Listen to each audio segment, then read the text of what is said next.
Basically जैसे कि अगर आप इसको हिंदी में कन्वर्ट करें, कंट्रोल प्लान, कंट्रोल क्या होता है? किसी चीज को कंट्रोल करना या अपने नियंत्रण में लेके आना, ठीक है। और प्लान क्या हो गया? उसका योजना बनाई हमने या उसका तरीका बनाया।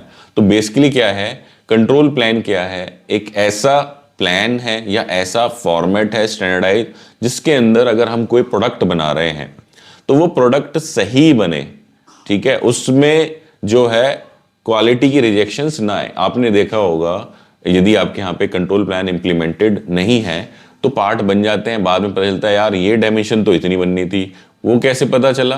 क्योंकि वो किसी प्रोग्रामर के दिमाग में सेट है या सुपरवाइजर के दिमाग में या उस्ताद जी के दिमाग में सेट है, तो उन्हीं को पता है कि इसकी डायमेंशन कितनी बननी थी।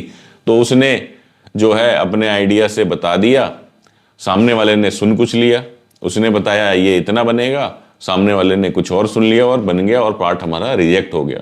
वहीं अगर हमारे पास कंट्रोल प्लान हो तो वो क्या हो गया, उसके अंदर स्टार्ट से लेके एंड तक पूरा प्रोसेस डिफाइन होता है कि भाई वो कैसे हम उस प्रोडक्ट को बनाने वाले हैं। तो उसका भी अभी डिटेल में हम देखेंगे पूरा फॉर्मेट, ठीक है। तो आपके लिए कंट्रोल प्लान एक ऐसा डॉक्यूमेंट है, अगर उसको सही तरीके से लागू कर लिया जाए तो हमारा पार्ट जो है वो रिजेक्ट नहीं होगा या उसके रिजेक्ट होने के जो चांसेस हैं वह बिल्कुल कम हो जाएंगे, ठीक है। वो कैसे कम होंगे? क्योंकि उसके अंदर कुछ ऐसे कंपोनेंट्स डले होते हैं, कुछ ऐसे चीजें होती हैं जिससे हम उस प्रोडक्ट को कंट्रोल करते हैं। तो सबसे पहला क्या होता है, उसके अंदर प्रोडक्ट या प्रोसेस का नेम लिखा होता है, ठीक है। अगर उसके अंदर 10 ऑपरेशन है, किसी भी प्रोडक्ट के अंदर 0 2 ऐसे करके टोटल 10 ऑपरेशन है, तो 10 के 10 कंट्रोल प्लान के अंदर मेंशन होने चाहिए। फिर क्या पता चलता है, उसके अंदर एक प्रोसेस का सीक्वेंस भी डिफाइन होता है कि भाई पहले ये वाला प्रोसेस होगा, जैसे पहले रॉ मटेरियल कटिंग होगा, फिर वो सीएनसी मशीन पे टर्निंग के लिए जाएगा, फिर वो फॉर एग्जांपल वीएमसी पे जाएगा मिलिंग के लिए, फिर वो किसी एमएनटीआर मशीन पे जाएगा ड्रिलिंग टैपिंग के लिए, फिर वो सरफेस ग्राइंडर पे जाएगा। ऐसे करके उसके अंदर सारे के सारे जो प्रोसेसेस हैं वो डिफाइन होते हैं। देन आता है प्रोडक्ट की कैरेक्टरिस्टिक्स, कि प्रोडक्ट के क्या पैरामीटर्स हैं, कि जैसे कोई मुझे अगर बुश बनाना है तो उसके क्या पैरामीटर हैं, कि उसकी ओडी कितनी रहेगी यानी कि आउटर डाया, ठीक है, विद टॉलरेंस, ठीक है, आईडी कितनी रहेगी विद टॉलरेंस, ठीक है। उसके बाद में जो सरफेस फिनिश है वो कितनी रहेगी, उस पर कोटिंग मांगी है या नहीं मांगी है, वो सारी की सारी चीजें किसमें डिफाइन होती हैं? कंट्रोल प्लान के अंदर डिफाइन होती हैं। फिर आ गया प्रोसेस के पैरामीटर्स या प्रोसेस की कैरेक्टरिस्टिक्स, कि अगर मुझे ये ऑपरेशन करना है, फॉर एग्जांपल मुझे कटिंग करनी है, तो जो कटिंग करूंगा उसके लिए मैं ब्लेड किस साइज का लूंगा, उसके आरपीएम क्या होंगे, ठीक है, राउंड पर मिनट कितने होंगे, ठीक है। तो वो क्या डिफाइन हो गया, प्रोसेस के कैरेक्टरिस्टिक्स डिफाइन हो गए। तो इस तरीके से जो है उसके अंदर सारी की सारी चीजें डिफाइन होती है। दोस्तों वीडियो में आगे चलने से पहले आप लोगों को एक इन्फॉर्मेशन देना चाहता हूं। जैसा कि आप लोग जानते हो कि हमारा यूट्यूब पर चैनल है AYT इंडिया एकेडमी के नाम से, जिसमें हम ये सारी ट्रेनिंग वीडियोस वगैरह बनाते हैं। इसके अलावा हमारा जो है एक एप्लीकेशन बना हुआ है AYT इंडिया एकेडमी। अगर आप ये प्ले स्टोर पे जाके सर्च मारेंगे तो हमारा एप्लीकेशन आ जाएगा। उस पर हमने कुछ कोर्सेज बना के डाले हुए हैं। कोर्सेज के अंदर क्या है, कोर्सेज के अंदर हमने क्या किया हुआ है, जो भी फॉर्मेट्स हैं उनको सही तरीके से समझाया हुआ है, काम करने का तरीका समझाया हुआ है। साथ ही साथ जो उसके अंदर हमने फॉर्मेट्स हैं वो लाइफ टाइम के लिए आप डाउनलोड कर सकते हो, अपने सिस्टम के अंदर अपने पास रख सकते हो, उनका इस्तेमाल कर सकते हो, ठीक है। इसके अलावा हमारा एक YouTube पर एक और चैनल है AYT कंप्यूटर एकेडमी के नाम से, जिसमें हम क्या है कंप्यूटर से संबंधित वीडियोस डालते हैं, जिसके अंदर एक्सेल हो गया, गूगल शीट्स हो गई, पावर पॉइंट हो गया, डॉक्यूमेंट हो गया। तो उसमें अगर आपकी स्किल कमजोर है, क्योंकि आज के ज़माने में अगर आपको कंप्यूटर नहीं आता तो आप, मेरी नज़र में क्या सबकी नज़र में, अनपढ़ हो, ठीक है। अगर कंप्यूटर नहीं आता तो आप अनपढ़ हो। तो अगर आपको कंप्यूटर की स्किल्स अपनी अपग्रेड करनी है तो आप उस पर जा सकते हैं। दोस्तों वीडियो में आगे बढ़ते हैं, ठीक है। तो हमने यहाँ तक देखा प्रोसेस के पैरामीटर्स तक। इसके बाद उसमें आता है मेजरमेंट का तरीका, कि अगर मुझे कोई प्रोडक्ट चेक करना है तो मैं किस इंस्ट्रूमेंट से चेक करूंगा, वह इंस्ट्रूमेंट जो है किस रेंज का होना चाहिए या कितने लीस्ट काउंट का होना चाहिए, ठीक है। उसके बाद में आ गया कंट्रोलिंग का मेथड कि ये जो प्रोडक्ट, जो ये प्रोसेस हो रहा है उसको मैं कैसे कंट्रोल करूंगा, किस तरीके से कंट्रोल करूंगा, हर 2 घंटे में चेक करूंगा या उसका मैं एसपीसी करूंगा, ठीक है, या 100% इंस्पेक्शन करूंगा, क्योंकि हमने क्या करना है, कंट्रोल करना है क्वालिटी को, तो उसका मेथड वहां पे आ गया, ठीक है। फिर आ गया reaction plan and responsibility. Reaction plan और रिस्पॉन्सिबिलिटी क्या हुआ कि अगर कोई फेलियर होता है, फॉर एग्जाम्पल कोई प्रोसेस मेरा फेल हो गया और वहां पर जाके जो है प्रोडक्ट खराब हो गया, टोटल 10 ऑपरेशन है उसमें से 8वें पे जाके मेरा प्रोडक्ट फेल कर गया, तो उस केस में मुझे रिएक्शन प्लान क्या है, किसको इन्फॉर्म करना है, क्या एक्शन लेना है, वो उसमें डिफाइन होता है। अब आपकी स्क्रीन पे जो है फॉर्मेट एक आ चुका है कंट्रोल प्लान का, ठीक है, उसको अब स्टेप बाय स्टेप डिटेल में समझ लेते हैं, ठीक है। ये क्या किया है हमने, इसको टेबुलर फॉर्म में बना दिया आपको इजी समझाने के लिए, फिर मैं बाद में आपको एक्चुअल जो फॉर्मेट है जिसके अंदर ऊपर डिटेल भी होती है प्रोडक्ट वगैरह की, वो भी आपको समझा दूंगा।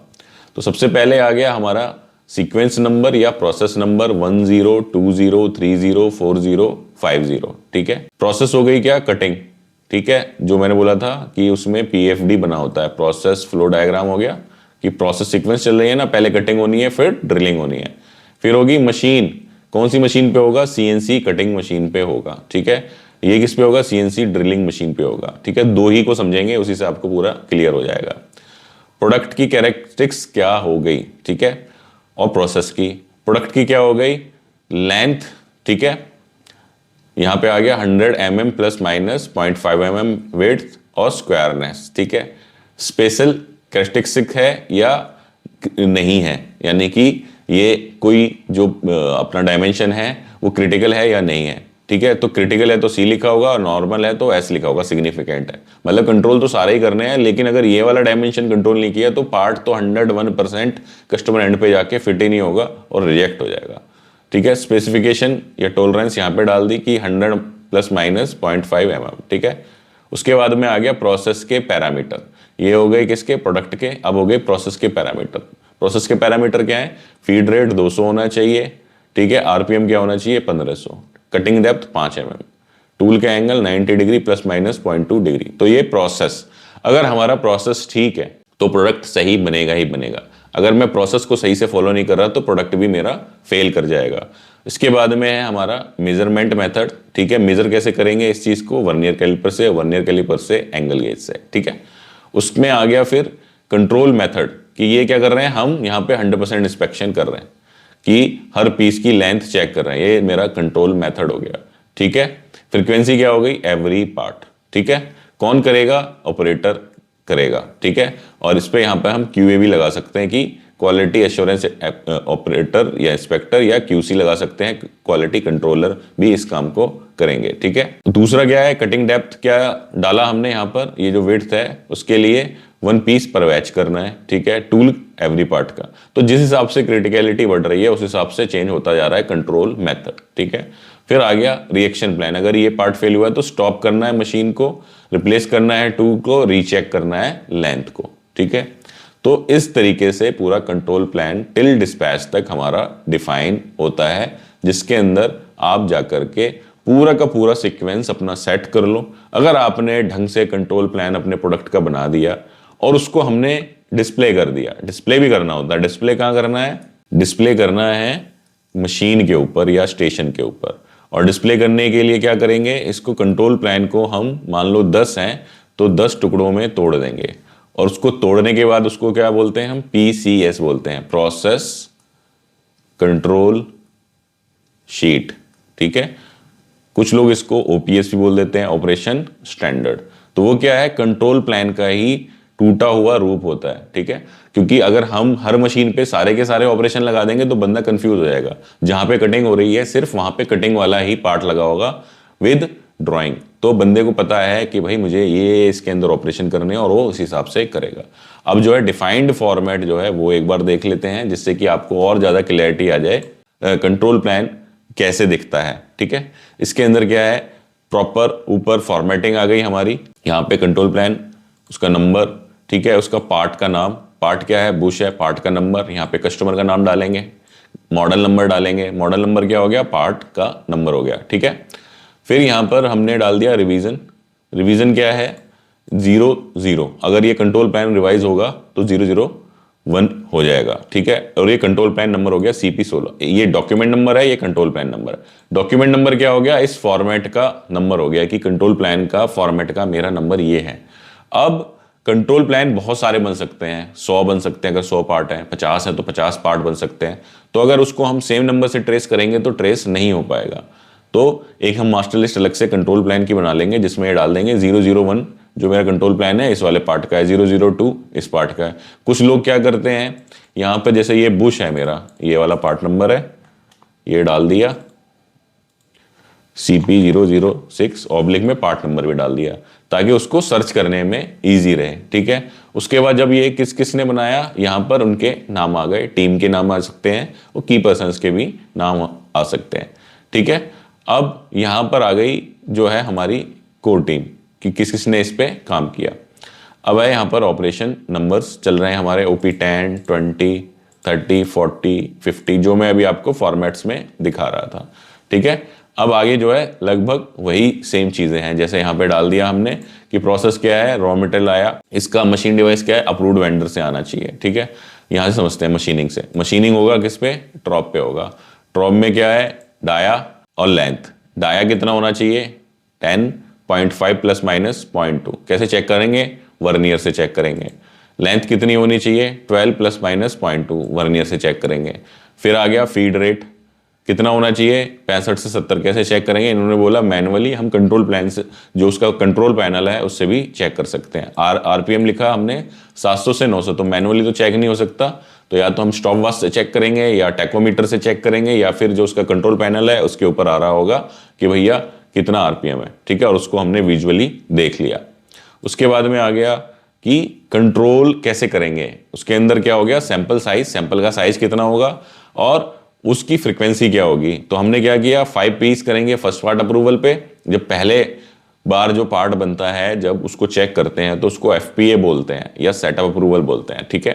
फर्स्ट पार्ट अप्रूवल, जब भी पहली बार प्रोडक्शन चली तो उसको हमने चेक कर लिया, मतलब सेटिंग चेंज हुई, पहली बार प्रोडक्शन मेरी शुरू हुई तो FPA किया, फर्स्ट पार्ट अप्रूवल, ठीक है। उसके बाद साइज क्या किया, जो एक पीस चेक करेंगे हर 2 घंटे के अंदर चेक करना है। कंट्रोल क्या है, इस डॉक्यूमेंट नंबर के अंदर हमने उसको रिकॉर्ड करना है। रिस्पॉन्सिबिलिटी किसकी हो गई, क्वालिटी इंस्पेक्टर की। रिएक्शन पायल क्या हो गया, होल्ड करना है और उसको रिजेक्ट करना है। तो इस तरीके से यहाँ पर टिल डिस्पैच तक हमारा जो है कंट्रोल प्लान वो चला जाएगा। दोस्तों अगर आप लोग यहाँ तक वीडियो देख रहे हैं तो कमेंट बॉक्स में यस लिखना ना भूलें, जिससे हमें पता चलता है कि कौन कौन लोग हमारी कंप्लीट वीडियो देख रहे हैं। क्योंकि आजकल रील्स का जमाना है, तो लोग तो बस 30 सेकंड में बस उनको मजे लेने हैं, 30 सेकंड में डांस देखा काम खत्म। लेकिन अपनी स्किल्स इंप्रूव करनी है तो आपको थोड़ा सा डेप्थ में जाना पड़ेगा, नहीं तो आपका भी गलगोटिया यूनिवर्सिटी हो जाएगा, डॉग होगा चाइना का और आप बोल दोगे जी हमारा रोबोट है, ठीक है। तो उम्मीद करता हूँ वीडियो आपको लोगों को पसंद आई है। वीडियो पसंद आई है तो वीडियो को लाइक करना ना भूले। चैनल पे पहली बार आए हैं तो चैनल को भी सब्सक्राइब कर दें, क्योंकि सब्सक्राइब लोग करते नहीं है, देख के वीडियो चले जाते हैं। सिर्फ 30% लोग ही सब्सक्राइब करते हैं, 70% सिर्फ देख के वीडियो अपना निकल जाते हैं। सब्सक्राइब करेंगे तो हमें और ज़्यादा मोटिवेशन मिलेगा सिमिलर वीडियो बनाने का। धन्यवाद।